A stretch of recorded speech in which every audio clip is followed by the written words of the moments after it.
Eronda namoyishlar jarayonida 25 mingdan ko'proq inson halok bo'ldi. Shu va boshqa xabarlarni siz video davomida bilib olasiz. Yadro mojarosi, Tramp tahdidi va Eronning keskin javobi. Dunyo xavf ostida, AQSh va Eron o'rtasida keskinlik eng yuqori darajaga chiqdi. Donald Tramp Eronni yadro kelishuvi bo'yicha ogohlantirdi. Vaqt tugab bormoqda. AQSh Fors ko'rfaziga katta harbiy flot yubordi va Abraham Lincoln kemasini jo'natdi.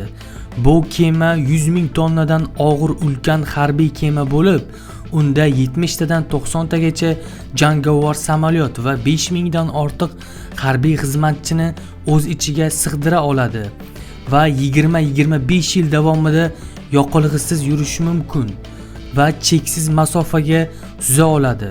Va eng muhimi, urush vaqtida ta'minotga qaram emas. Bir buyruq bilan butun mintaqani o'chirib qo'yishi mumkin. Abraham Lincoln portidagi samolyotlar bir necha daqiqada havoga ko'tariladi. Bir kunda 100 tadan ko'proq havo zarbasini beradi. Radar, raketa va elektron urush tizimi bilan jihozlangan. Eng dahshatli fakt, bu kema yaqinlashgan hududda dushman havo kuchlari deyarli ishlamay qoladi va osmon AQSh nazoratiga o'tadi. Bunga javoban Eron armiyamiz har qanday hujumga tayyor deya bayonot berdi. Shu bilan birga Eron ichida namoyishlar paytida minglab odamlar halok bo'lmoqda. Qurbonlar soni 25 mingdan oshishi mumkin.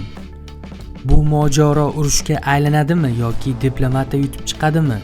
Fikringizni albatta kommentariyada yozib qoldiring.